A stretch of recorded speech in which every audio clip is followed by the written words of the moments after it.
참된 자선과 참된 기도 또 단식에 대해서 오늘 함께 알아보도록 하겠습니다. 오늘 성경 마태복음 공부하기 앞서서 성경을 읽기 전에 드리는 기도 함께 바치며 시작하겠습니다.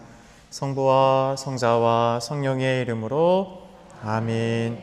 성경 안에서 우리를 친절히 만나주시는 아버지, 넘치는 성령의 빛으로 제 눈을 열어주시어 당신의 빛을 보게 하시고 제 귀를 열어주시어 당신의 말씀을 듣게 하시며 제 마음을 열어주시어 당신의 생명을 받아 안게 하소서.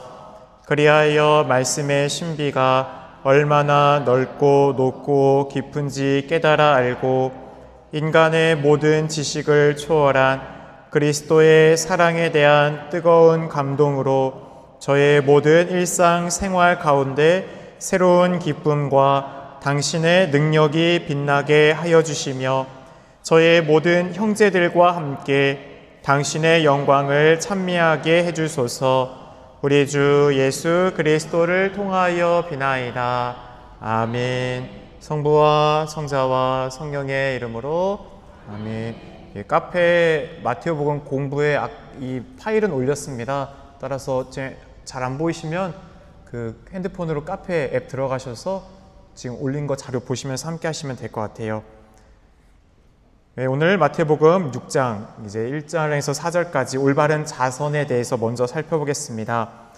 너희는 사람들에게 보이려고 그들 앞에서 의로운 일을 하지 않도록 조심하여라.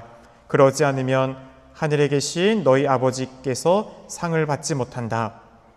네, 이 말씀은 산상설교 6장의 서문이자 주제 선언으로 이후 이어질 자선과 기도, 단식에 대한 예수님의 근본적인 가르침을 요약하고 있는 구절이라고 할 수 있습니다. 예수님은 인간 내면의 동기, 하느님 앞에서의 진정한 신앙 태도를 우리가 잘 먼저 만들 수 있도록 또 초대하고 있습니다. 경건한 행위 자체보다 그 행위를 하는 무엇이 더 중요하다는 거예요? 그거를 하는 이유, 동기, 목적, 겉으로 보여지는 것만이 아니라 그것을 하고 있는 내 마음의 근본적인 원인이 어디 있는지를 주님께서는 먼저 우리에게 또 가르쳐주고 있죠. 단순한 행위 윤리가 아니라 신앙의 동기와 방향에 대한 깊은 성찰을 요구하는 가르침입니다. 겉은 의로워 보이나 속은 칭찬과 인정에 매인 행위는 하나님의 마음에 닿을까요? 닿지 않을까요? 닿지 않는다라는 거예요. 겉으로 볼 때 모든 사람들이 다 칭찬하고 인정해 줄지 모르겠지만 주 야훼 하느님은 그 겉에 보여진 행실이 아닌 그 마음의 원인과 동기를 먼저 보기 때문입니다. 여기 1절에서 의로움은 단지 도덕적 바름이 아니라 하느님 앞에서 마땅히 행하는 바른 신앙 실천을 뜻합니다. 당시 유다교에서 경건함의 3대 실천으로 뽑혔던 게 우리가 지금부터 배울 자선, 기도, 단식, 이것이 유대교에서 경건함의 3가지 가장 큰 실천이었습니다. 그래서 이제부터 우리가 이제 하나씩 살펴보겠습니다. 예수님의 말씀을 우리가 사무엘기 오늘 이 앞장을 시작하면서 그 마음을 본다는 것은 사무엘기 16장 7절의 말씀을 먼저 떠오르게 합니다. 사무엘 16장 7절 혹시 기억나세요? 사울 다윗 왕 뽑으러 갔었을 때 사무엘이 이제 이 키 크고 훤칠한 이 사람한테 기름 부으면 되겠다고 했더니 주 야훼 하느님께서 아니다. 나는 겉이 아니라 마음으로 본다라는 얘기예요. 그래서 주님께서 사무엘에게 말씀하셨다. 겉모습이나 키 큰 것만 보아선 안 된다.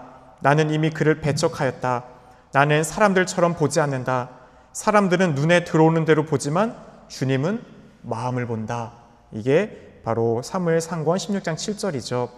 경건한 행위가 사람의 인정이나 칭찬을 목적으로 할 때 그것은 하느님께 봉헌된 행위가 아니며 오히려 하느님과의 친밀함을 잃어버리는 결과까지도 이어질 수 있습니다. 상은 단순한 보상이 아니라 하느님과의 인격적 관계에서는 내적인 기쁨, 충만함이에요. 오늘도 주님께서 우리에게 내 계명을 지키는 것이 바로 너희들에게 가장 큰 기쁨이 된다. 우리들은 계명을 지키면 뭐 하지 마, 뭐 하지 마, 뭐 하지 말라는 거 왜 이렇게 많어? 그 계명이 여러분들에게 기쁨으로 다가오진 않겠죠. 하지만 그 계명이 주는 우리에게 근본적인 삶의 끝은 하느님과의 뭐예요? 일치예요. 따라서 하느님과의 일치는 우리 삶의 궁극적 기쁨을 갖고 오게 돼 있습니다. 그렇게 단순히 우리가 무엇인가를 하지 말라는 것이 아니라 그 가운데 우리의 삶의 방향과 지향이 어디로 가는지를 우리는 늘 바라볼 수 있어야 됩니다. 그렇기에 이런 상, 바로 하느님과 깊은 친밀, 보여지는 것만을 하다 보면 아버지와의 깊은 친밀함과 일치감을 잃어버리게 되고 결국 무엇만 보게 될까요? 사람들의 시선만 이제 신경 쓰게 되는 거죠. 그래서 사람을 향하는 것이 아니라 하느님을 향한 순수한 동기로 나아가야 한다는 것을 일깨워줍니다. 우리 교우분들 지금 하고 있는 봉사, 단체에서 다른 사람들을 시선 의식하고 있지 않습니까? 내가 어떻게 보일까? 분명 그걸 무시할 수는 없어요. 왜냐하면 우리네 삶 안에서 다른 사람들에게 보이기 위한 것이 하나의 동기가 될 수는 있죠. 예전에 그런 얘기 있었어요. 어떤 우습게 얘기일 수도 있겠지만 신학교에 달걀 후라이 먹고 싶어서 들어갔다고 어떤 신부님은 그렇게 얘기했었어요. 근데 사제 될 때까지 그 신부님은 달걀 먹고 싶어서 신학교에 있었을까요? 그럴까요? 아니에요. 하느님은 무수하게 다양한 삶의 방향과 방식과 목적으로 우리를 초대하시죠. 그 동기가 되게 불순해 보일 수도 있어요. 그런데 그 동기가 어떻게 될까요? 정화돼요. 하느님 안에 계속 오래 머물러 있다 보면 그 내가 하려고 했던 목적과 방향성 안에서 하느님의 선한 호의로 넘어가게 됩니다. 그렇게 우리가 다른 사람의 눈에 완전히 자유로울 순 없죠. 보여지는 모습도 신경 써야지 우리가 어떤 공동체에 유지되는 것도 있어요. 하지만 분명 우리의 신앙생활은 다른 누군가를 바라보곤 하는 게 아닙니다. 하느님이 다 아신다. 그러기에 섭섭해하거나 슬퍼하거나 아쉬워하지 못하 주님 아시죠? 하고 털어버릴 수 있는 것이 바로 주님과의 깊은 친밀감으로 나아가는 것이죠. 그렇게 우리 교우분들이 경건한 일을 실천할 때 사람의 인정을 바라는 마음이 내 마음에 있진 않은가? 100% 자유로울 수는 없지만 그것을 인정할 수 있는 것에서부터 우리는 변화가 됩니다. 우리는 삶의 변화의 첫 번째는 뭔지 아세요? 너 그래 라고 했었을 때 어떻게 할 때 바뀔까요? 나 그런 모습 있어. 그럴 때 바뀌는 거예요. 아니요, 나 그런 거 아니요 하잖아요. 부정하기 시작하면 그 모습을 내가 어떻게 하는 거예요? 받아들이고 있지 않는 거죠. 우리네 삶의 변화는 인정에서부터 시작됩니다. 내 안에 죄가 있다. 내가 하느님을 섬기려고 하지만 내 안에 있는 죄가 어둠으로 나를 이끌고 내 안에 다른 사람들이 봤을 때 분명히 약함과 한계가 있죠. 저도 많아요. 사제로서 다른 신자들이 보기에 악표행을 볼 때도 있죠. 그렇기 때문에 그런 것을 들었을 때 할 때 첫 번째 뭐예요? 여러분 누가 앞에서 여러분들 조언해주고 충고해주면 어때요? 기분? 1번 너무 좋다. 2번 너나 잘하세요. 저는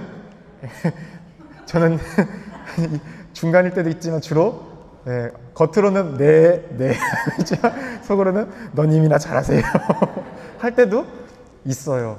왜냐하면 누군가 얘기할 때 받아들이기가 쉽지 않다라는 거예요. 하지만 기도 중에 생각하다 보면 느끼게 돼요. 그 모습을 있다. 그리고 주 조언을 받아들여야 되는구나. 인정해야 되는구나. 그것을 거부하기 시작하면 그게 더 완고해집니다. 그러기에 우리들이 이런 실천에 내 내면에 보여지고자 하는 마음을 완전히 자유로울 수는 없지만 그럴 때도 주님께 그냥 맡겨드리며 그 마음이 변화될 수 있게 해달라고 온전히 주님만이 저를 바라보고 저도 주님만을 바라보며 또 이런 모든 것 안에서 또 우리가 할 수 있게. 그래서 내가 하느님 2절입니다. 함께 읽을까요? 그러므로 내가 자선을 베풀 때에는 위선자들이 사람들에게 칭찬을 받으려고 회당과 거리에서 하듯이 스스로 나팔을 불지 마라. 내가 진실로 너희에게 말한다. 그들은 자기들이 받을 상을 이미 받았다. 이 구절은 자선을 베푸는 신앙인의 태도를 구체적으로 지적하면서 하느님 앞에서의 진정성과 내면의 순수함이 없을 경우 아무리 좋은 일도 공허해질 수 있음을 경고합니다. 우리 잘 아는 얘기죠. 어느 부자가 천국에 가서 수호천사가 이제 자기가 살 집을 안내주더래요. 그런데 처음에 으리으리한 집을 빌딩들이 있는 곳을 지나다가 조그만 단독주택을 지나다가 여기도 왜 아니지 하고 가서 나중에 보니까 다 쓰러져가는 판자로 지은 집에 가더래요. 그래서 왜 내가 지상에 살면서 얼마나 좋은 기도도 많이 하고 또 자선 사업도 많이 하고 얼마나 선행을 많이 했냐 그랬더니 천사가 하는 말이 뭐예요? 이미 다 다 언론에 통해서 까발려주고 칭찬받아서 하늘에 올라온 자재가 이거밖에 없어요. 네, 우리가 하나님께 숨은 일을 하면 그것들이 다 어떻게 돼요? 하늘에 우리가 머물 건축 자재로 하나의 보화를 쌓는 것이죠. 그렇기 때문에 이 2절의 말은 그렇습니다.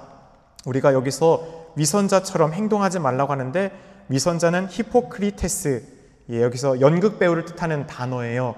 그래서 가면을 쓰고 연기하듯 그 가면에 맞는 역할극을 하는 게 연극이잖아요. 따라서 내면의 모습은 시꺼먼데 하얀 얼굴 쓰고 어떻게 하고 있는 거예요? 그 연기를 하는 것처럼 위선 피지 말라는 얘기죠. 예수님 시대의 바리사이파 일부 사람들이 외적으로 자선을 베푸는 듯 하면서도 내면의 진정성 없이 사람들의 시선, 칭찬과 인정을 받기 위해 한길 모퉁이나 길가에 서서 기도하고 또 선행을 하고 단식할 때 막 단식한다는 힘든 거 막 심통하게 보여주고 했던 것 있잖아요. 따라서 이런 것은 공연, 위선적인 연기죠. 하느님께 향하지 않는 자선은 자기 명성을 위한 연극이 될 수 있습니다. 따라서 나팔을 불지 말라라고 했습니다. 나팔을 분다는 표현은 당시 부유층이 자선을 할 때 하인들을 시켜서 사람들을 모이게 한 것에서 유래한 표현으로 추정이 됩니다. 오늘날로 치면 SNS나 언론에 자신이 했던 활동들 어떻게 하는 거예요? 나 여기 갔다 왔다 하고 사진 찍고, 나 이거 먹었다 라고 찍어서 막 이렇게 계속 사진 올리잖아요. 사실 그 안에 있는 게 뭐예요? 자기 PR이죠. 자기 드러내고 싶은 거, 자기 인정받고 싶은 욕구의 마음의 반영이 오늘날 그런 소셜 네트워크에 끊임없이 무엇인가를 올리는 모습이죠. 그래서 예수님께서는 자선을 베푼다는 행위조차도 인간의 교만과 위선을 드러낼 수 있다는 신앙의 아이러니를 꿰뚫어 보신 것입니다. 그래서 상, 원래는 노동의 보수라는 뜻이지만 여기서는 하느님께서 주시는 긴밀한 일치, 친밀함 가운데 오는 기쁨을 의미합니다. 사람들의 인정만을 바라고 자선을 베푸는 이들은 그 찰나의 칭찬이 그들에게 전부죠. 그래서 그 칭찬을 받기 위해 계속해서 보여지는 것에 의식하다 보면 결국 하느님의 자리를 잃게 됩니다.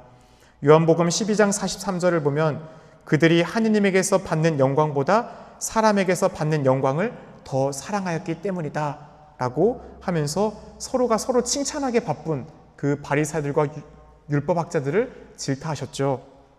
따라서 우리는 한번 질문해 봐야 됩니다. 하느님만이 아시는 자선을 실천해 본 적 있으세요? 있죠. 있을 거예요. 왜 없겠어요? 다들 갑자기 당황하세요. 분명히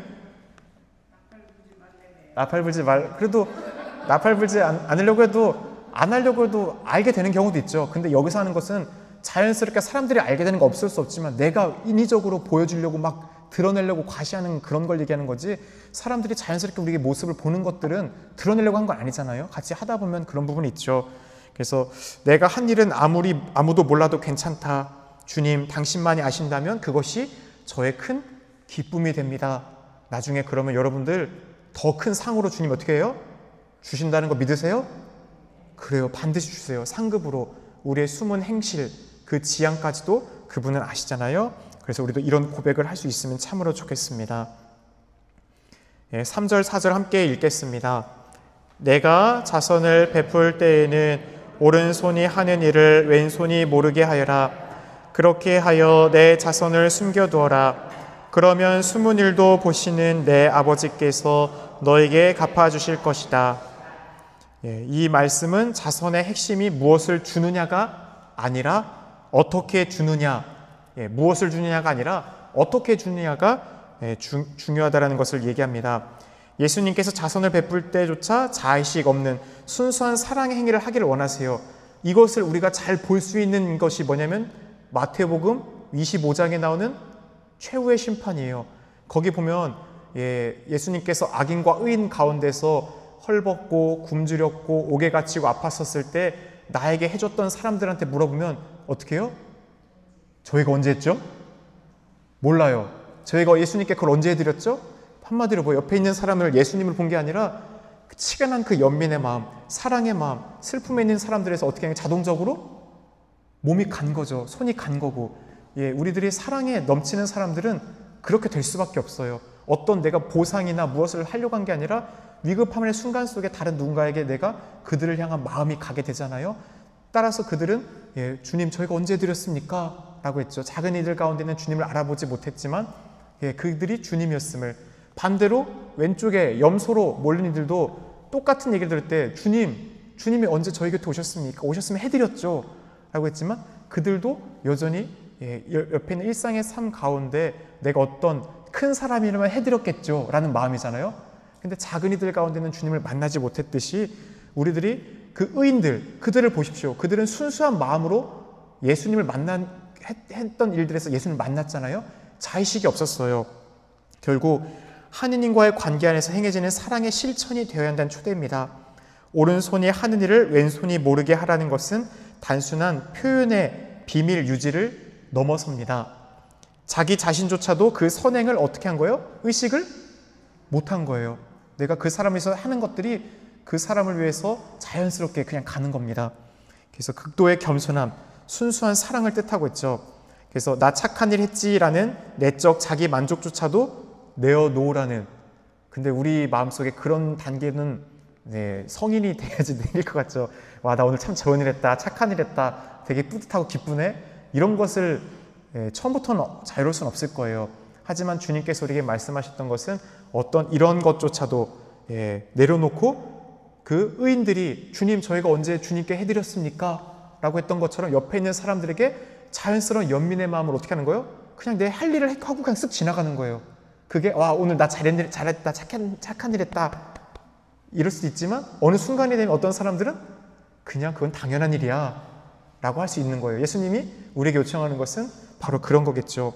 무의식적인 사랑이 우리 몸에서 어떻게 하는 거예요? 흘러 넘치는 거예요. 사랑이라는 것은 그런 것이죠. 흘러 넘치는 것. 그래서 하느님은 세상의 눈으로 드러나지 않는 숨은 실천, 은밀한 동기를 봅니다. 히브리서 4장 13절에 하느님 앞에서는 어떠한 피조물도 감추어져 있을 수 없습니다. 그분 눈에는 모든 것이 벌거숭이로 드러나 있습니다. 이러한 하느님께 우리는 샘을 해드려야 합니다. 하느님 앞에 우리의 삶의 사심판과 공심판이 있죠. 그래서 그 공적 심판의 날은 어떻게 해요? 모든 사람들, 여러분 앞에 제가 천국에 있을 때 다 알게 돼요. 자연스럽게 내가 했던 모든 선행들, 숨겨져 있던 거, 보여지지 않은 거, 그것들을 어떻게 하는 거예요? 다 드러나는 거예요. 아, 저 사람은 저런 좋은 일을 했구나. 저런 살아가면서 이 사람 봐, 매일 미사를 몇십 년 동안, 와, 이런 것들을 그 영혼끼리 이제 천국에 가면은 직관이죠. 천국에선 말하지 않아도 영혼이 영혼끼리 꿰뚫어 보게 됩니다. 직관이에요. 알아볼 수 있는.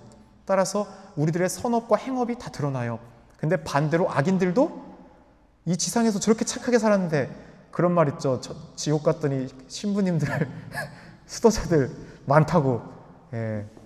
오히려 바리새인과 위선자들처럼 겉으로는 거룩한 척했지만 그 안에 있던 마음이 순수하지 못할 수도 있겠죠. 그렇기 때문에 어찌 보면 직책이 있거나 어떤 보여지는 자리에 있는 사람들의 책임은 굉장히 무거워요. 정치인들 말 한마디 진짜 무거운 말입니다. 그 말 한마디로 다른 누군가에게 잘못된 정보를 주고 그것이 다른 사람에게 해를 끼치고 악을 주고 그것이 파산되어 다른 사람이 끊임없이 거짓을 얘기했다면 그 거짓을 말하게 했던 모든 사람들의 죄가 소급돼서 어떻게 하는 거예요? 받게 되는 거예요. 그래서 우리의 이 새치 혀를 조심해야 되는 게 말 한마디 잘못해서 다른 사람들에게 그게 악표행을 주고 연결이 되고 전염이 되고 또 주잖아요. 소급돼요.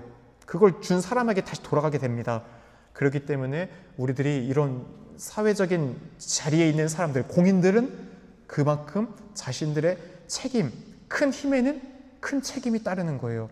저에게는 이 본당 안에서 큰 힘이 있죠. 지금 교우분들 가라 하면 가고 여러분들 오라면 오고 제가 뭐 하라면 하잖아요.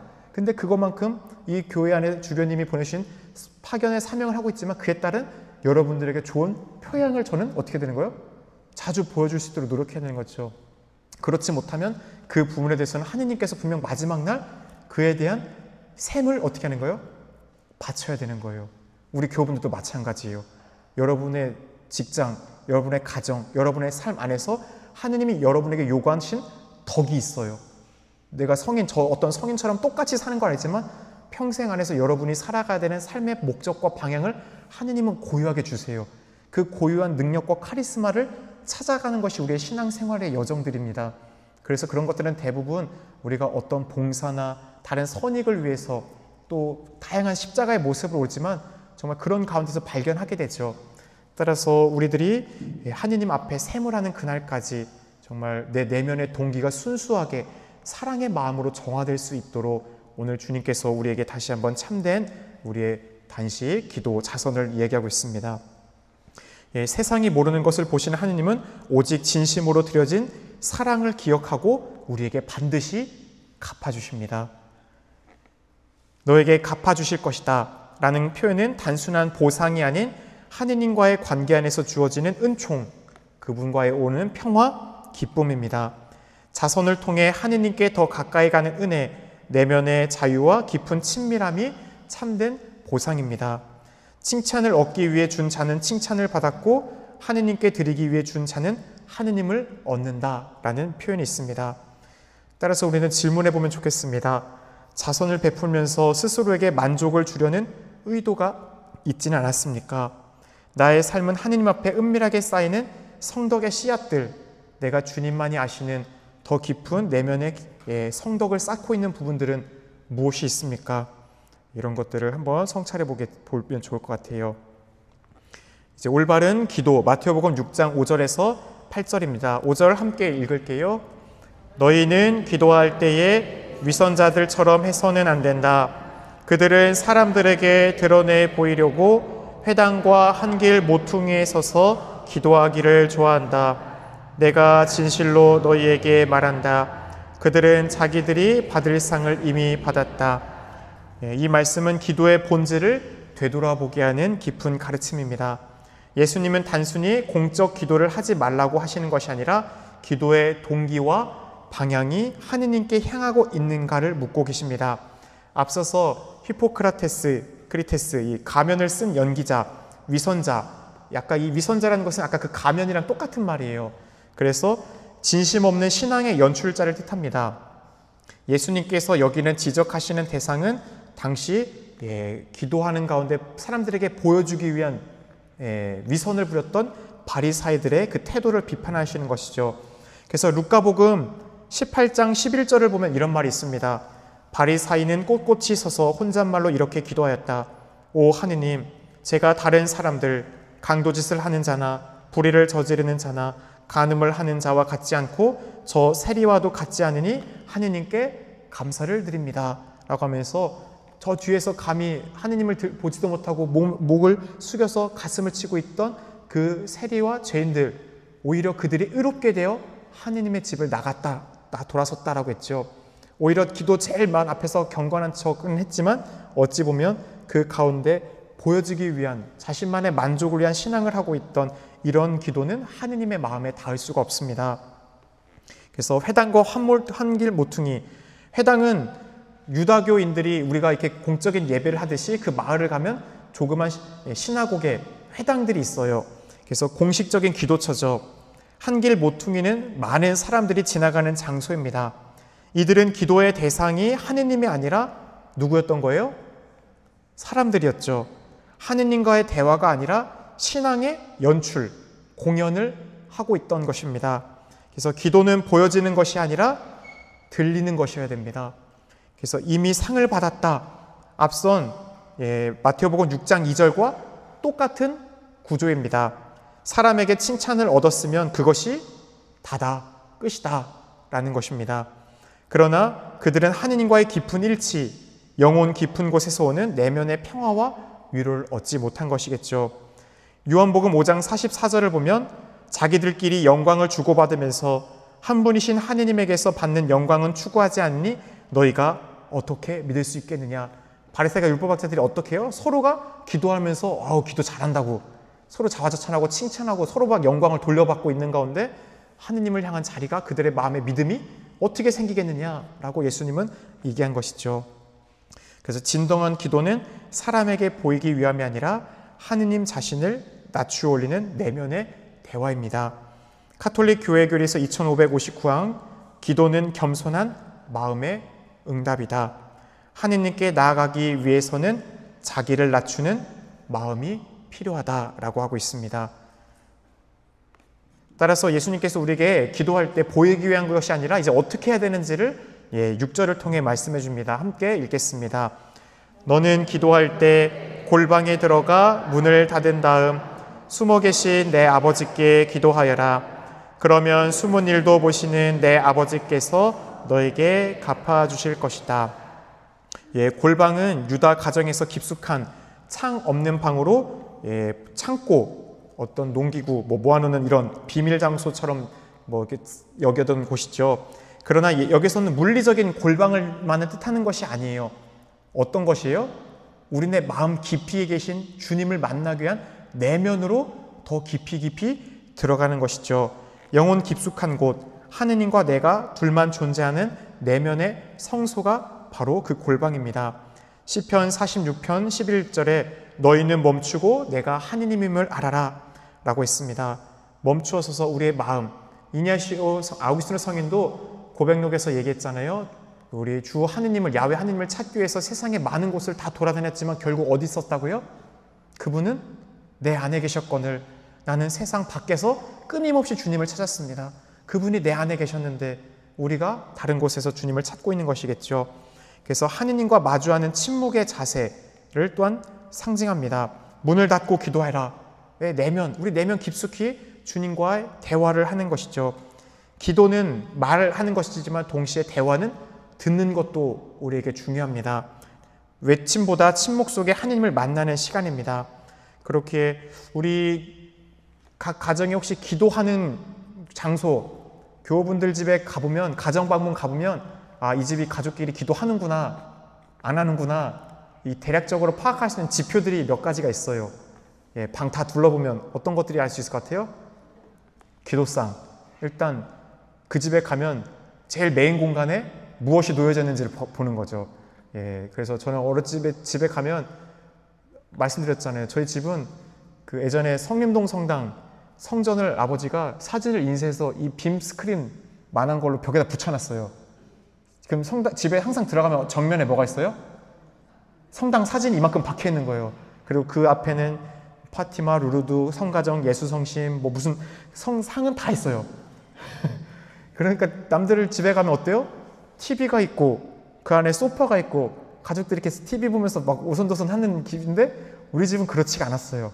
보면은 야 앉아, 자 묵주 잡어, 빨리 자 촛불 불 켜. 그럼 뭐 하는 거예요? 묵주기도 하는 거죠. 그러면 오늘도 어지간 묵주기도 하고 자는 거고, 가족끼리 부모님이 이제 자유기도 어떻게 하는지 하는 거 보고 따라 배우는 거예요. 자녀는 부모의 등을 보고 배운다고 했죠. 언어는 들음으로써 배우는 거예요. 부모가 자유기도 하는 애들은 자유기도 배워요. 어떻게 해야 되는지. 그런데 애들한테 기도해봐 라고 하잖아요. 그러면 우리가 교회가 가르치는 염경기도, 어떤 교회의 공적인 신앙의 표현이 나쁜 건 아니지만 그 외에 어떤 기도도 할 줄 모르는 신앙인이 되게 많아요. 부담감을 굉장히 크게 느낍니다. 하지만 우리가 대화하는데, 여러분 옆에 사람과 대화하는데 대화하는 법칙이 있어요? 꼭 이렇게 대화해야 된다는 내용, 주제에 어떤 형식이 틀이 있어요? 아니에요. 그 내용만 전달이 되면 되는 거예요. 하느님과의 대화도 그래요. 그 가운데 우리의 순수한 마음과 동기가 있으면, 자주 말씀드리잖아요. 아빠, 이 마음 한가운데 우리의 그 지향을 하느님은 알까요, 모를까요? 알아요. 단 한마디만 해도 돼요. 아빠. 이게 가장 큰 기도가 될 수 있어요. 막 구구절절히 온갖 것, 예수님 제가 오늘 어디 갔는데 뭐해서 시달래가 힘들어서 누구 만나고 이렇고 저렇고 저렇고 이랬는데, 그거 할 필요가 없죠. 왜냐면 하느님 어때요? 다 아시니까. 그러니까 내면도 아니까 그냥 내 마음에 있는 그대로를 표현해서 아빠, 이 한마디의 울림이 큰 기도가 될 수 있습니다. 여러분의 가정 방문해 보면 이 집은 함께 기도하는 집이라는 것, 가정의 중심에 어떤 예수님상이나 성모님 상, 아니면 촛불이 켜져 있는 상태, 성경에 먼지 쌓여 있나, 묵주 있나, 그 다음에 이런 골방들, 기도하는 방이 따로 있나, 이런 것들 보면 대충 이 집은 그래도 신앙적인 모습이 윤곽은 나옵니다. 그래서 여러분들의 집에 골방이 있어야 돼요. 기도하는 그 기도상, 적어도 기도상, 성경 놓을 수 있는 상이나 촛불, 그 다음에 성모님, 예수님 상 모셔져 있는 그런 기도 공간이 없다면 그리스도인으로서 우리의 삶의 중심이, 우리 집에 주님이 있을 자리가 없는 거예요. 대부분 그 집에 가면 다 이제 좋은 자리는 이제 TV가 우상이죠. 드라마 얘기하면 다들 눈 동그래지면서 저번에 드라마 얘기할 때는 다들 저번에 성지순례 갔더니 폭삭수가수다 얘기하니까 다들 좋아하시던데 그 폭삭수가수다 보기 전에 더 기도할 수 있는 하느님의 자리가 우리 집에 TV보다 먼저 자리에 있는지 그걸 점검해야 됩니다. 그래서 예수님은 숨어 계신 분으로 표현됩니다. 하느님께서는 우리가 외적으로 드러내지 않아도 우리의 속 마음과 진심을 모두 아시는 분이다 라는 것을 강조하는 거예요. 그래서 이사야서 45장 15절을 보면 구원을 베푸시는 이스라엘의 하느님, 정녕 당신을 자신을 숨기시는 하느님이십니다 라고도 표현하고 있죠. 숨은 일도 보시는 아버지께서 갚아주실 것이다.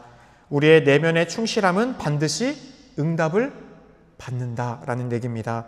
하느님께 드려지는 우리의 은밀한 기도, 아무도 보지 못한 눈물의 또 중재 기도, 겉으로 드러나지 않는 고요한 회개의 기도, 이 모든 것들은 하느님의 기억과 시간 속에 새겨집니다. 또 하늘의 은총으로 우리의 삶 안에서 응답이 됩니다. 그래서 내면 깊숙한 곳에서 하느님을 만나고 있습니까? 우리 마음의 골방. 그래서 우리는 3가지 골방을 만들어야 돼요. 첫 번째, 앞서서 지금 말씀드렸듯이 집안에 물리적인 골방이 있어야 돼요.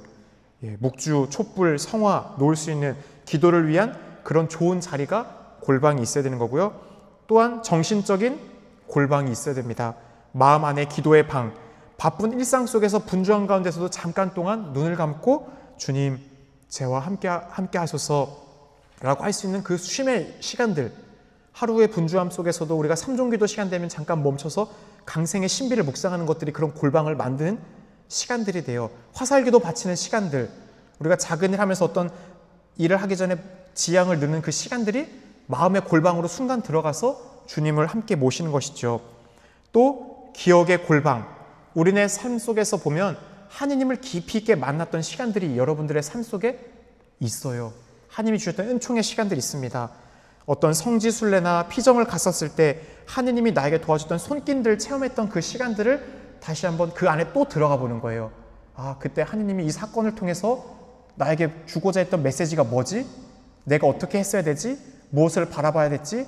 그런데 내가 뭘 못했지? 아, 무엇을 놓쳤구나. 하느님이 나에게 주고자 했던 메시지가 이거였구나라는 것을 어떤 한 사건을 다시 한번 우리가 깊이 다시 돌아갈 때 그 가운데서 그 기억은 현재의 자리로 나에게 다시 돌아와서 살아있는 하느님의 체험이 또 이루어지는 거죠.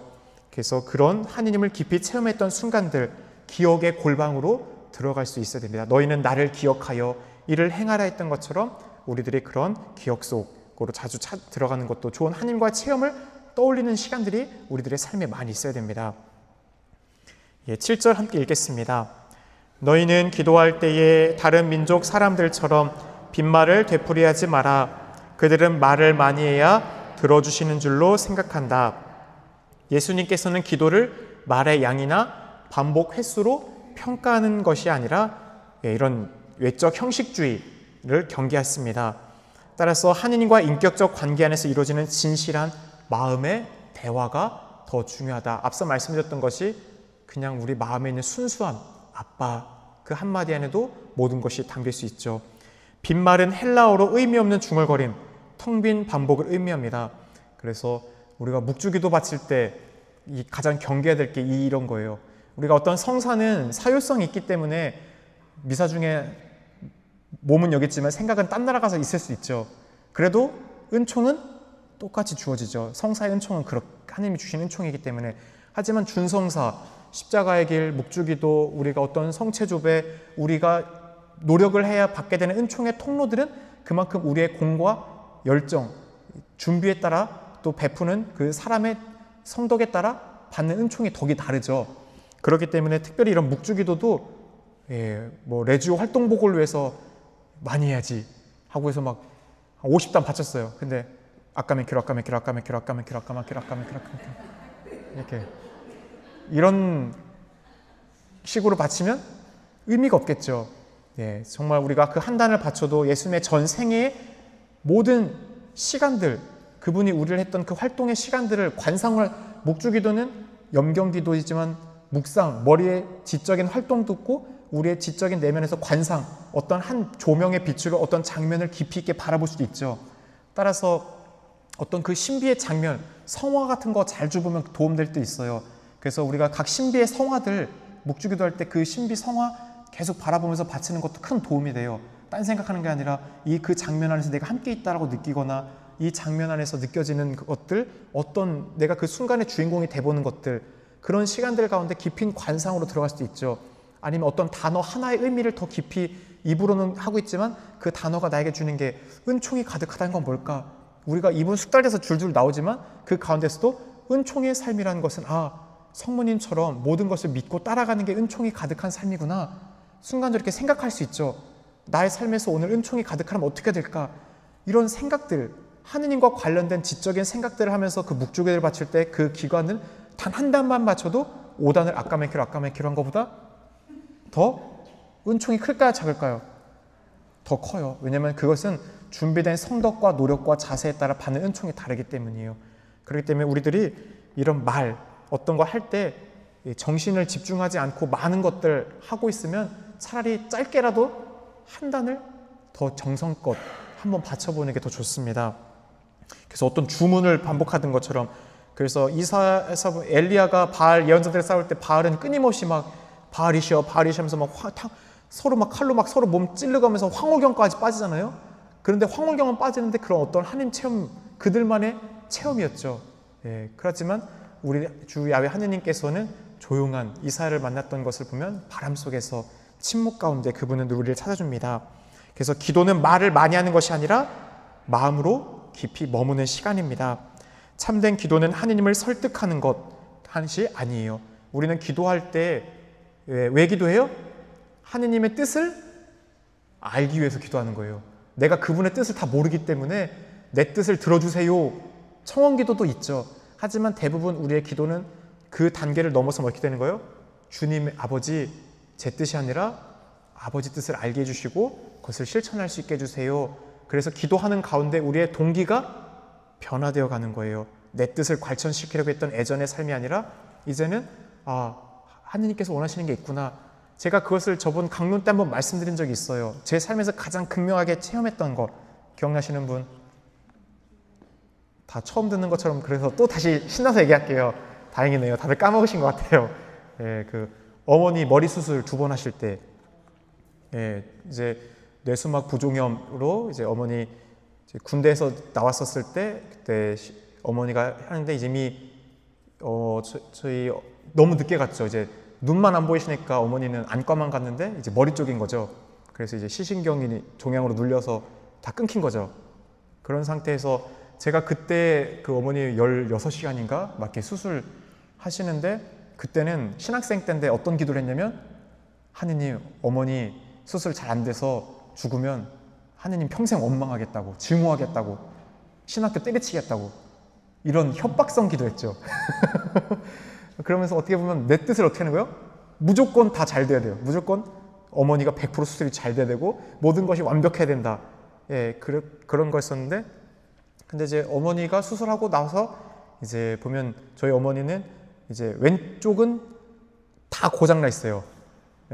그래서 이쪽 눈 안 보이시고 미각, 후각 없고, 그래서 그런데 저희 어머니가 하는 거는, 야, 하느님이 왼쪽 다 해주잖아. 난 오른쪽 볼 수 있고 오른쪽으로 하고 하니까 얼마나 감사하니. 저희 어머니의 신앙 태도는 그런데 저에게 큰 모범이 됐습니다. 하느님께 감사할 수 있는 부분이 얼마나 많냐. 너 왔었을 때 너 밥 해줄 수 있는 이 은총이 얼마나 크냐. 이런 것들. 그러면서 어머니가 예전에는 그 유튜브를 안 보시던 분이 유튜브를 보게 된 이유가 뭐냐면, 맛을 못 보시니까 그 유튜브 요리 채널을 보세요. 거기 계량 하는 거 그대로 요리하라고. 그래서 이제 그거를 그대로 해서 주시는 거죠. 그래서 저를 맨날 보면 그걸 맛있나 맛없나 이렇게 보고 있어요. 어머니가 예전에 비해서 음식 솜씨가 좋아졌죠. 왜냐면 그 계량 그대로 하니까. 그러니까 이제는 맛을 봐도 예전에 먹었던 그 맛을 기억을 못 하세요. 좋은 점도 있어요. 막 그 꽃 이런 안 좋은 막 악취 가득할 때는 냄새를 못 맡으니까 막 이런 것에서 어려움을 못 느끼시더라고요. 근데 반대로 어머니 모시고 꽃 가득한 막 이런 꽃밭 있는데 놀라면 어때요? 와, 이 라일락 향 엄마 맡아 얼마나 너무 좋아하는데 어때요? 아무런 냄새 못 맡으니까 그런 거 아쉽죠. 그런데 이렇게 어쨌든 그 어머니가 이제 똑같은 게 한 번 더 이제 재발하게 됐습니다. 저 교구청 있을 때니까 이게 2017년인가 18년인가 그래요. 그런데 어머니가 그냥 믿고, 야, 이제는 다 하나님께 고쳐주신 게 이제 다 됐어. 병원비 왜 가니까 병원비 아깝잖아요. 그러니까 뭐 가서 맨날 MRI 찍으면 그 빈돈 돈 나가는 거 뭐 타라 하니 하면서 안 가신 거예요. 그런데 이제 똑같이 됐을 때 그 가운데도 16시간, 15시간 또 수술하셨었는데 그때 제가 했던 기도는 첫 번째 기도랑 완전 달라지셨습니다. 첫 번째 때는 협박성 기도했죠. 두 번째 때는 어떻게 기도했냐면 어머니가 자주 했던 기도가 있어요. 살아도 주님의 것, 죽어도 주님의 것. 저도 그래서 주님, 저는 어머니랑 조금 더 있는 시간이 함께 있으면 좋겠습니다. 그래서 저에게 시간이 주어진다면 이왕 더 긴 시간이 주어져서 조금 더 행복하게 어머니와 함께 할 수 있는 시간들이 있으면 좋겠지만 그것이 주님이 뜻이 아니고 허락되지 않는다면 그것 역시도 기쁘게 받아들이겠습니다. 그렇게 된 거예요. 내가 원하는 건 청하지만 그 청원이 하나님의 뜻과 맞지 않다면 그것도 역시도 기쁘게 받아들이겠다. 그래서 제가 저 스스로 느꼈던 게 그 차이였어요. 내가 신학생 때 똑같은 상황에서 했던 기도랑 지금 사제가 돼서 했었을 때 기도가 완전히 달라졌구나. 그때 그걸 느꼈어요. 이것이 넷과 분명히 아픔이고 슬픔이지만 그럴 수 있었던 이유는 뭐냐면 언젠가 천국에서 하나님의 뜻 안에서 다시 부모님은 만날 수 있다. 그 믿음이 저에게는 확고하게 있었기 때문이죠. 그런 것 같아요. 그래서 우리의 신앙도 여러분들이 언젠가 보면 내가 예전보다 조금 더 성숙했네? 달라졌네? 그것을 느끼는 때들이 분명히 있어요. 근데 이렇게 신앙이 이렇게 성숙하면 좋겠지만 어떤 것 같아요? 스포츠도 그래요. 이렇게 가다가 갑자기 팍 이렇게 뛸 때가 있어요. 그래서 그런 우리들의 삶 안에서 그래서 기억의 골방, 그것도 저에게 과거로 돌아갔던 그 체험은 다시금 하느님 안에서 나의 신앙의 성숙을 돌이켜보는 것도 되고 또 저에게 참 좋은 시간이죠. 이처럼 우리가 하느님께 기도를 하는 것은 그분을 설득하기 위한 것이 결코 아닙니다. 그분을 감동시키기 위해서도 아닙니다. 나의 마음을 솔직하게 펼치고 그분의 뜻에 귀를 기울이는 신앙의 행위죠. 기도는 대화입니다. 말뿐이 아니라 침묵과 경청, 고백과 수용의 순간이 어우러지는 인간적인 또 인격적인 교감입니다. 그래서 우리도 말없는 침묵 기도, 묵상 이런 것들 질문해봐야 하면 좋겠습니다. 기도할 때 입으로만 계속해서 반복하는 기도, 불안할수록 우리가 계속 묵주 잡고 계속 기도하시는 분들이 있는데 그럴 것이 아니라 그냥 있는 마음 한 구절이라도 주님께 맡겨드리면서 침묵 가운데 머물 수 있도록 해보시고 내 뜻을 관철시키기보다 하느님께서 우리에게 주시는 것이 더 좋다고 우리 교우분들 확실히 믿으세요? 근데 삶은 그래요? 아닌 것 같은데요. 우리 삶에 고통 오면 주님 지금은 아닌 것 같아요. 이거 말고요. 그렇지 않나요? 분명 우리들의 삶 속에서 하나님이 주시는 것은 우리의 지성으로 이해하기 어려운 것들이 많이 있어요. 그 가운데 우리의 삶에 어떤 병고 아니면 실직, 병, 건강의 아픔, 가족들의 어떤 불화 이런 것들 누가 받아들이고 싶습니까? 원하는 사람 있어요? 없죠. 그런데 하느님은 그 가운데서 당신의 전능으로 우리의 구원의 길을 열어갈 수 있는 섭리를 펼 수 있다는 겁니다. 우리는 그걸 믿고 살아가요. 그리고 아이러니하게도 그 고통 가운데 우리는 그것을 더 직면하고 잘 알아보게 돼요. 어려움 속에서. 그래서 그 어려움이란 고통이라는 포장지를 뜯을 수 있는 우리의 믿음이 필요합니다. 그 가운데 분명 하느님은 가장 좋은 선물을 우리에게 주고자 하십니다. 오늘 하루 내가 하느님께 말없이 머문 시간은 얼마나 있었습니까? 성당 오신 다음에 참 늘 안타깝지만 성당 오면 장개틀 무릎 꿇고 기도 긋고 잠깐이라도 침잠하면서 오늘 하루 가운데 주님께 나를 맡겨드리는 많은 교우분들께 성당 들어오시는 거 보면은 들어와서 미사 준비하시는 분주함 있고 기도문 하시는데 잠깐 찰나라도 하나님 앞에 경건함으로써 나를 맡겨드리고 그분 가운데 머무는 침잠의 시간을 갖는 분들이 그렇게 많아 보이지가 않아요. 정말 중요합니다. 그리고 우리 성당에서 정말 안타까운 게 그 조배실이 없어요. 근데 조배실이 있어도 시끄러워서 안 올 것 같아요. 옆에가 기차가 저렇게 1시간에 6대씩 왔다 갔다 하는데 시끄럽겠지만 그래도 성당 안에 조배하러 오시는 분들이 많을 때 그 가운데 그 교회 공동체가 힘을 얻고 활력을 얻는 것을 보게 되는데요. 우리 본당 안에서도 많은 분들이 성체 조배할 수 있고 기도 낼 수 있도록 6월달은 예수 성심 성원이잖아요. 5월달에는 제가 이렇게 고리 기도를 올해 기도를 못했는데 내년에는 좀 할 생각이 있어요. 묵주기도 우리 성모님과 함께 성모님을 앞에 늘 모셨는데 정작 그 누구도 성모님께 기도는 그렇게 많이 못했던 것 같아요. 그래서 내년에는 저희 함께 계속해서 고리기도로 시간 내서 함께 해보면 좋을 것 같고요. 6월은 예수성신 성월이잖아요. 그래서 예수님의 성심, 그분의 그 위로, 마음을 위로해드리기 위해서 우리가 단 몇 분이라도 지속적인 구역별 조배, 성체 조배를 해보거나 강학은 아니지만 우리가 함께 해보려고 지금 계획은 하고 있습니다. 그래서 예수님 안에 머무는 시간들이 여러분의 삶에 정말 큰 힘이 된다라는 것, 내 사랑 안에 머물러라 했던 것처럼 오늘 하루도 우리는 늘 주님 앞에서 힘을 찾아야 할 겁니다. 8절 함께 읽겠습니다. 그러니 그들을 닮지 마라. 너희 아버지께서는 너희가 청하기도 전에 무엇이 필요한지 알고 계신다. 하느님은 우리의 내면을 완전히 아시는 분으로 우리가 말로 표현하기도 전에 우리의 진정한 필요를 꿰뚫어 보십니다. 이사야서 65장 25절을 보면 그들이 부르기도 전에 내가 대답하고 그들이 말을 마치기도 전에 내가 들어주리라 라고 예언했죠. 이처럼 그분은 우리의 머리카락까지도 세워두었고 오늘 필요한 양식을 주시는 분이에요. 기도의 본질은 앞서 말씀드렸던 것처럼 하느님을 향한 설득이 아닌 우리의 마음을 열어 그분의 뜻에 우리가 일치하고 또 하나 되기 위한 의탁의 행위입니다. 그분의 무한한 지혜와 자비에 대한 신뢰와 바탕이 바로 기도겠죠. 이제 주님의 기도, 그래서 우리 주님께서 우리에게 참된 기도가 무엇인지 우리가 매일 바치고 있지만 정말 청해야 될 것이 무엇인지 총 7가지 청원으로 이루어진 또 주님의 기도를 우리에게 가르쳐 주십니다. 9절 함께 읽을게요. 그러므로 너희는 이렇게 기도하여라.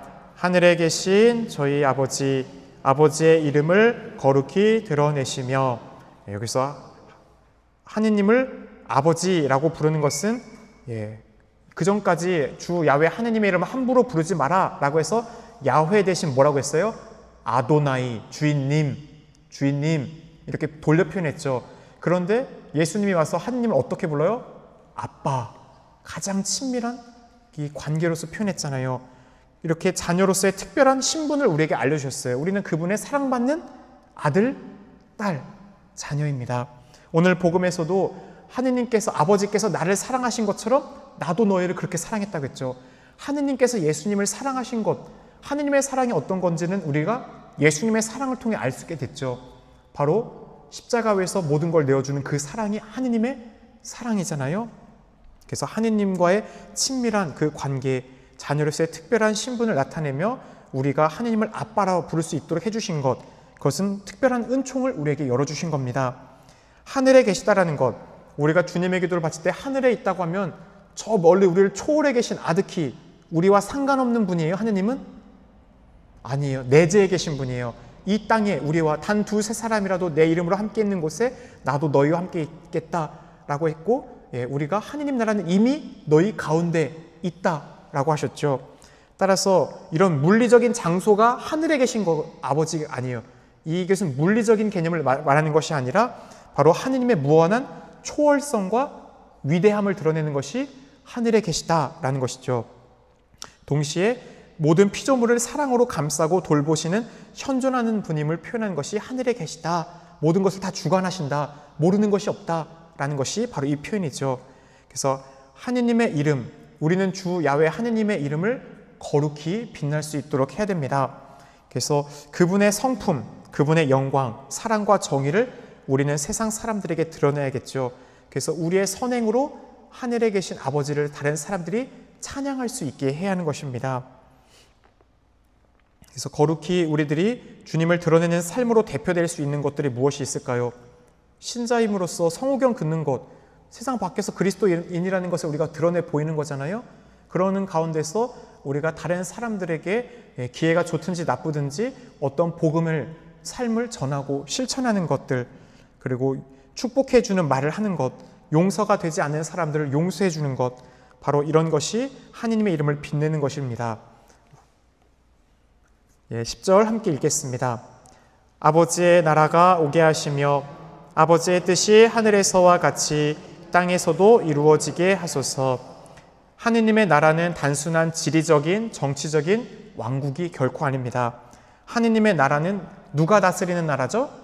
하느님은 그 나라를 어떻게 다스리라면 사랑으로 다스리시는 거예요. 결국 하느님의 사랑이 미치고 있는 나라가 하느님의 나라죠. 그래서 그분의 사랑과 정의, 평화, 자비가 실현되는 모든 자리가 하느님의 나라예요. 그래서 우리는 이 땅에서부터 하느님의 나라를 만들어 가도록 초대받았죠. 그래서 이미 왔지만 신학적 용어로 아직, 이미와 아직이라는 표현을 천주교 카톨릭 신학에서는 늘 씁니다. 이미 이 땅에 도래했지만 완벽하게 완성되지 않은 그 하느님 나라는 우리가 마지막 하느님 앞에 갔을 때 그분을 마주하는 날, 그분이 다스리는 주권의 나라는 참된 사랑이고 참된 자비며 무한한 용서를 우리는 마주하게 되죠. 그래서 우리는 하느님의 다스림을 청합니다. 하늘나라를 기다리는 소극적 자세가 아닙니다.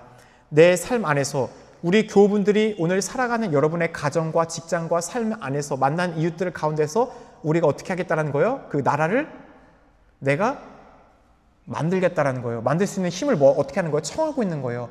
주님의 기도는 다 청원이죠.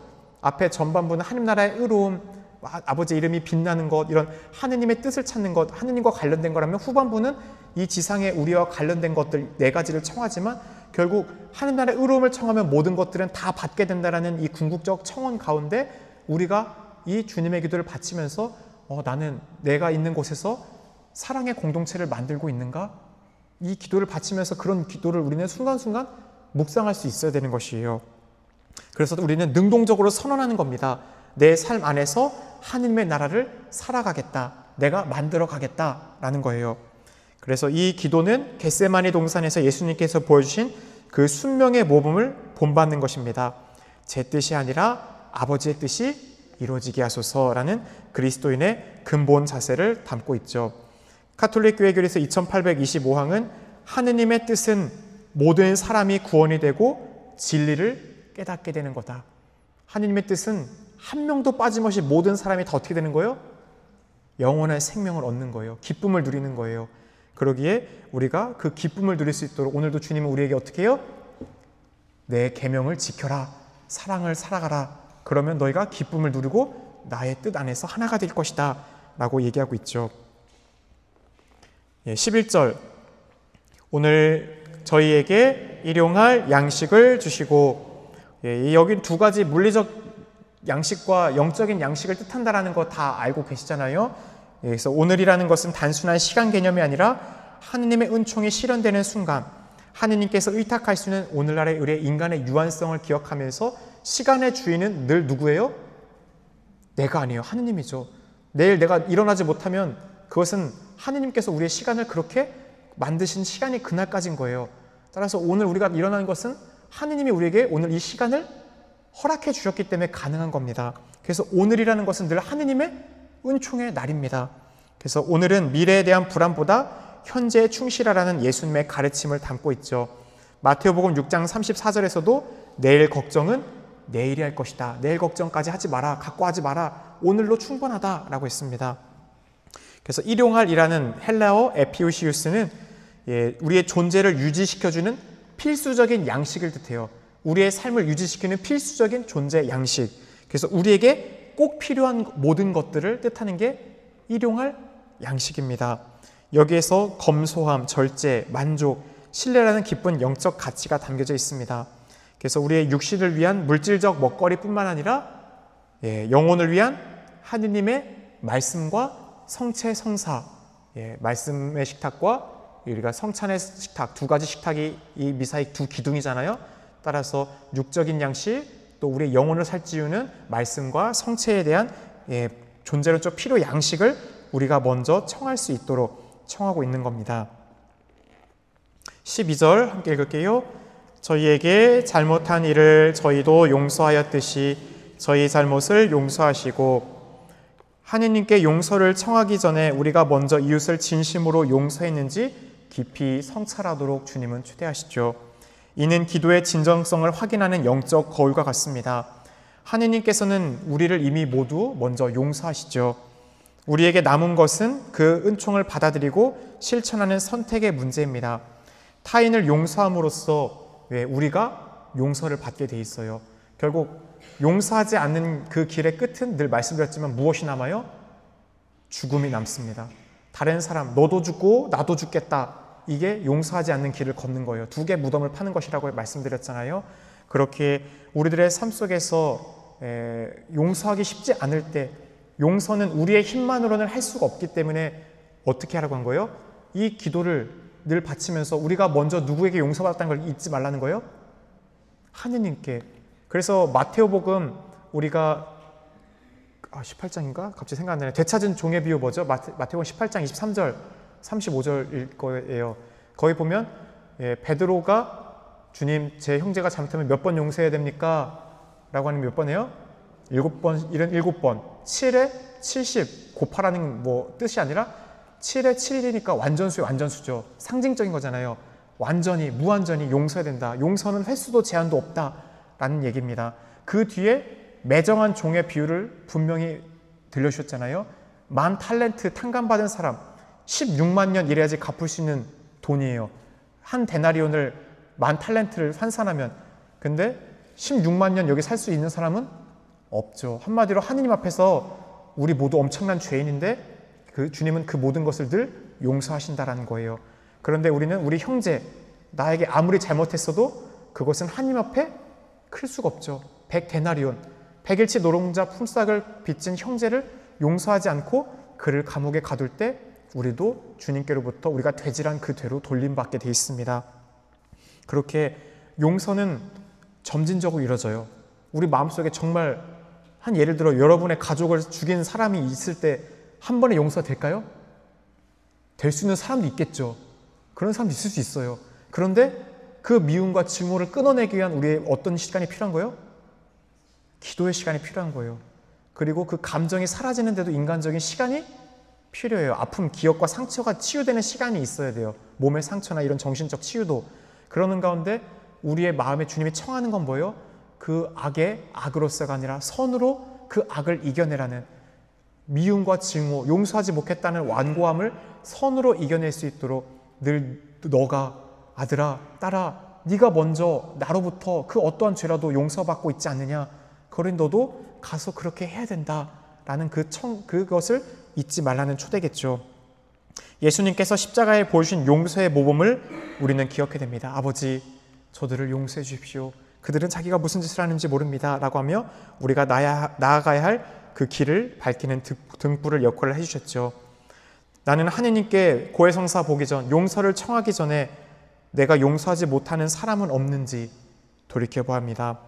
또 내 마음속에 절대 그 사람만큼은 절대 용서 못해, 마음속에 단단히 쥐고 있는 그 이름이 있다면 나는 지금 그만큼 하느님의 자비를 내 스스로가 제한하고 있는 것은 아닐까요?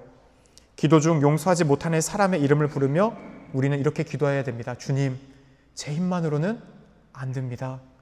그러니 당신의 사랑으로 이 형제를 용서하도록 도와주소서, 힘을 주소서라고 말입니다. 가톨릭 교회 교리서 2840항은 이렇게 가르칩니다. 우리가 이웃에게 베푸는 용서는 하느님의 용서에 이르는 열쇠다 라고 말입니다. 13절 읽겠습니다. 저희를 유혹에 빠지지 않게 하시고 저희를 악에서 구하소서. 여기서 유혹, 페이라스모스는 일상적 시험이 아니라 신앙의 뿌리를 흔들 수 있는 영적인 위기를 말합니다. 외적인 상황일 수도 있고 내면의 갈등일 수도 있습니다. 교만과 절망, 분노, 탐욕, 무관심, 유혹, 자만심, 시기, 질투, 또 음란, 이런 다양한 모습으로 다가오죠. 따라서 악에서는 인격적 악마죠. 사탄은 이런 인격적 악이죠. 그래서 이 사탄으로부터 또 우리를 또 하느님으로부터 분리시키는 모든, 하느님부터 우리를 분리시키는 모든 그런 사탄의 행위에서부터 우리를 보호해달라는 청이죠. 이 청원은 고통을 피하게 해달라는 요청이 아닙니다. 어떠한 시련 속에서도 주님을 향한 신뢰와 믿음을 어떻게 해달라는 거예요? 잃지 않도록 해달라고, 충실함을 지킬 수 있는 영적인 힘을 청하는 것입니다. 유혹과 악 속에서도 주님과 함께 걷기 위해서 우리는 이런 다양한 실천들을 해야 돼요. 유혹이 시작될 때 내가 어떤 유혹, 자주 걸려 넘어지는 유혹이 찾아올 때가 있죠. 우리가 반복되는 악습들이 있어요. 그런 것을 내가 인식했으면 내가 지금 악이 유혹하고 있구나, 내 마음속에 분노가 올라오고 있구나, 그걸 느꼈으면 분노의 영화 주 예수 그리스도의 면이 예수님 발밑으로 썩 물러가라. 이 소구마 예식하면서 어떤 그 악한 영의 생각을 당장 끊어버리지 않으면 어떻게 돼요? 대화하기 시작하면 끌려갑니다. 그러면 이제 진 거예요. 100% 지게 돼 있어요. 그래서 우리가 이런 그리스도의 중심으로 선한 생각을 갖고 와야 돼요. 그 악한 생각에 반대되는 예수님의 좋은 생각으로 그 악의 뿌리를 어떻게 돼요? 한 번에 딱 끊어야 돼요. 그렇지 않으면 그 악의 유혹과 타협하거나 끌려갑니다. 네. 이도 저도 아닌 중간은 없어요. 예수님의 자리가 있거나 악의 자리에 서거나 이 둘이 되게 됩니다. 그래서 주님, 제가 자주 무너지는 이 부분을 오늘 이기게 해주소서라고 늘 자주 하루를 반복해보면 그 덕을 고치게 돼요. 하루하루 매일 반복될 때 예전에는 그래서 어떤 성인들 같은 경우는 오늘 했던 행위들 10번 했으면 돌 10개, 그 다음날 했으면 몇 개 이렇게 옮기는 거를 반복하죠. 그래서 그 돌을 점점 줄여나가는 거예요. 내가 행위를 했던 것들을 의식하면서 오늘 어떤 언행들을 잘 실천했으면 그걸 해보는 것들 노는 것도 있지만 부정적인 행동들 내가 몇 번 했나 안 하려고 고치려고 하는 거 의식적인 행동이 우리의 습관을 고치는 데 도움이 됩니다. 14절과 15절 함께 읽겠습니다. 너희가 다른 사람들의 허물을 용서하면 하늘의 너희 아버지께서도 너희를 용서하실 것이다. 그러나 너희가 다른 사람들을 용서하지 않으면 아버지께서도 너희의 허물을 용서하지 않을 것이다. 예, 주님의 기도의 핵심은 하느님의 무한한 자비와 우리의 적극적인 상호 책임성에 있습니다. 그래서 우리가 그 은총 안에 머무르기 위한 영적 질서, 앞서서 말씀드렸던 것처럼 우리가 은총을 받기 위해서는 먼저 우리가 하느님의 그 가르침을 스스로 살아가고 있어야 되는 것이에요. 그래서 교부 안부르시는 하느님께 용서를 청하면서 이웃을 용서하지 않는 사람은 스스로의 구원의 문을 닫는 자다라고까지 했습니다. 아까 매정한 종의 비유를 예수님께서도 이렇게 다시 한번 주님의 기도 안에도 우리가 되질하는 그 죄로 너도 어떻게 된다는 거예요? 돌려받는다. 네가 용서하고 자비 베풀면 너도 용서받고 자비 베풀지만 네가 형제 용서하지 않고 단죄하면 너도 네가 했던 그 정의로서 똑같이 받게 돼 있다라는 얘기입니다.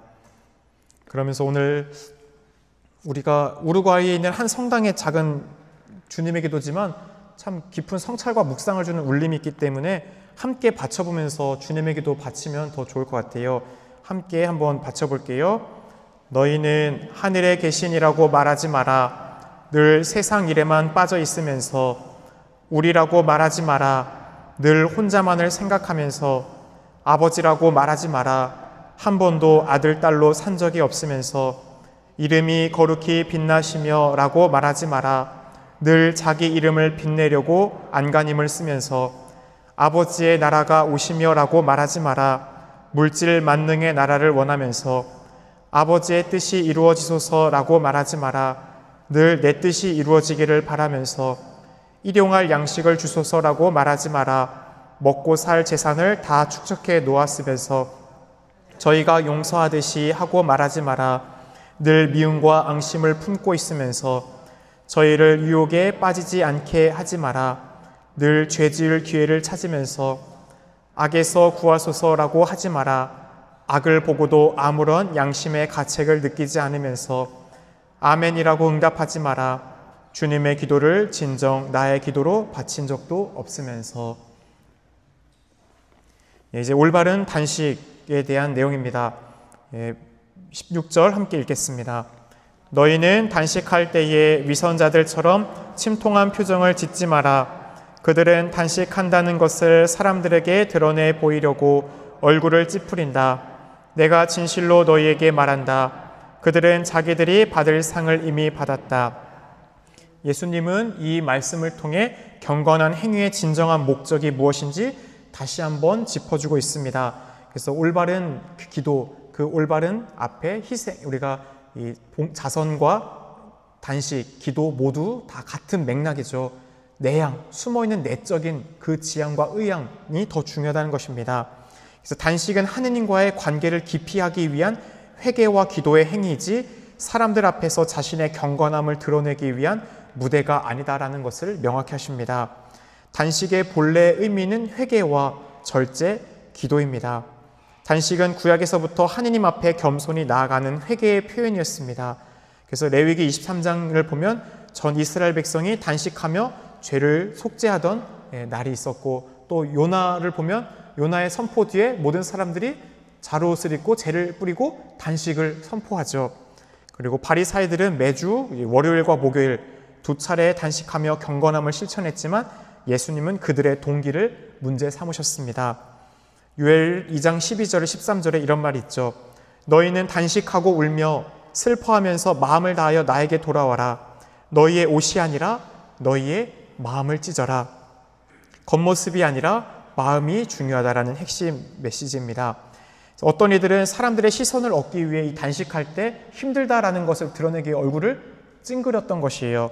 그래서 얼굴을 찌푸린다라는 표현은 자신이 얼마나 오랫동안 단식해서 힘든지 의도적으로 티를 내는 외식적 행위죠. 따라서 경건함을 드러내려는 욕심은 하느님께 향해야 할 단식을 결국 자신에게로 돌리게 됩니다. 그들은 이미 받을 상을 받았다. 바로 하느님과의 깊은 관계를 잃게 된다. 사람들의 인정과 칭찬을 목적으로 단식했다면 그 칭찬 자체가 보상의 전부가 된다는 것입니다. 따라서 다른 사람들에게 보이기 위해 바리사이들이 성국값, 여기 쉐마 6장 5절 넣죠. 너 이스라엘아 들어라. 우리 주 하나님 한 분이신 주님이시다.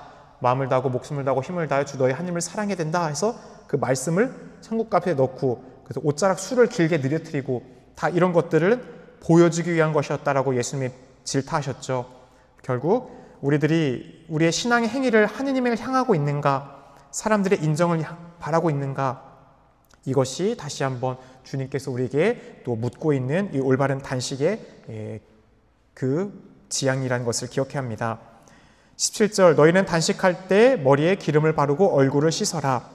예수님은 따라서 오히려 얼굴을 찌푸리기보다 어떻게 하라고요? 더 밝게, 기쁘게 우리의 내면의 순결함과 하나님을 향한 기쁨이 더 중요하다는 역설적 메시지를 우리에게 들려줍니다.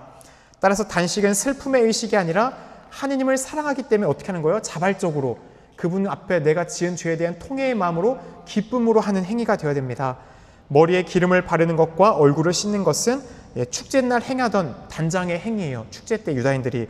따라서 이런 슬픈 기색 없이 생활하라는 것, 이것은 우리가 나는 괜찮습니다 라는 그 태도, 하느님이 보시면 모든 것 안에서 저는 위로를 받을 수 있습니다 라는 내적인 태도가 우리 안에 있어야 하는 것이겠죠. 그래서 기도는 은밀한 골방에서, 자선은 오른손이 하는 일을 왼손이 모르게, 단식도 하느님께 드리는 조용한 헌신으로 하라. 계속해서 다 반복되고 있죠. 그래서 은밀한 골방, 오른손이 하는 거 왼손이 모르게, 또 하느님을 향한 조용한 헌신으로 우리의 마음을 또 주님께 드려야 됩니다. 혼인잔치 손님들이 신랑과 함께 있는 동안 단식할 수 없지 않느냐라는 예수님의 말씀이 있어요. 예수님이 함께 있을 때는 슬픔이 아니라 기쁨을 누리는 것이죠. 그분과 함께 있는 순간은 기쁨의 순간입니다. 따라서 단식조차 신랑이신 주님과의 친밀함을 위한 준비이지 단순한 고행이나 자학의 길이 되서는 안 됩니다. 그 단식을 하는 이유는 예수님을 만나기 위한 길이에요. 따라서 그것은 기쁨의 행위가 우리 안에 될 수 있어야 되는 것이죠. 우리가 그 음식을 단식하고 우리 교회는 어떻게 해요? 그것을 다른 사람들에게 희생하거나 봉헌할 수 있도록, 그 한 끼 굶거나 어렵게 한 것을 다른 한 끼 100원 저금통을 할 수도 있겠고, 다른 누군가에게 음식을 대접할 수도 있겠죠. 정말 길거리 노숙자나 어려운 사람들에게. 그럴 때 예수님을 만나는 거고, 그게 정말 참된 이 단식이고 기쁨이 될 수 있는 거겠죠. 그래서 우리가 오늘 어떤 물리적인 식사만의 단식이 아니라 오늘날 우리에게 더 중요한 것은 이런 이 영적인 정보 단식도 많이 필요한 것 같아요. 끊임없는 어느 매스미디어, 어떤 정보력을 끊임없이 우리가 찾죠. 핸드폰 정보, TV의 정보, 어떤 정치, 시사, 뉴스에 관한 정보들, 이런 정보들도 단식할 줄 알아야 돼요. 불필요한 게 너무나 우리들의 삶을 번잡하게 하고 또 가득 차게 하는데, 그러면 그럴수록 하느님의 그 단순함이 사라지게 되기 때문입니다. 18절 마지막 절을 함께 읽겠습니다.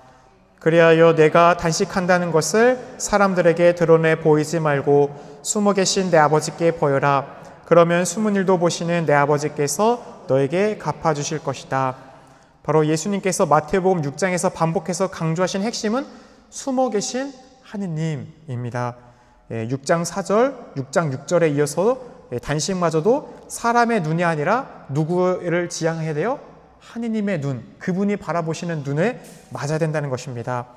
내면 중심의 신앙 태도를 최종적으로 정리하는 말씀이며 우리의 신앙의 방향이 세상의 인정이 아니라 하느님 안에 친밀함을 향해야 한다는 복음의 핵심 원리가 오늘 우리가 함께한 이 요한복음 6장 1절에서부터 18절까지 참된 기도, 단식, 자선에 대해서 하고 있는 것이 내면의 동기가 참으로 중요하다라는 것이에요.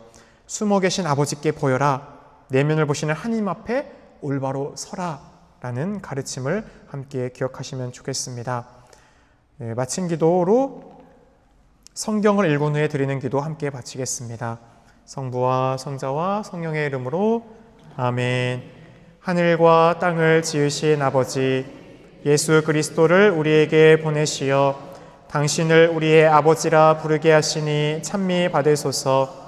주님께서는 살아있고 힘이 있는 성경의 말씀으로 우리에게 삶의 뜻을 깨우쳐 주시고 구원을 이루어 주시니 감사나이다. 오늘 우리가 성경과 친숙한 삶을 통하여 구세주 예수 그리스도를 더욱 가까이 만나게 하시고 성경의 말씀을 우리의 삶으로 받아들이게 하소서. 우리 주 그리스도를 통하여 비나이다. 아멘. 성부와 성자와 성령의 이름으로 아멘. 수고하셨습니다.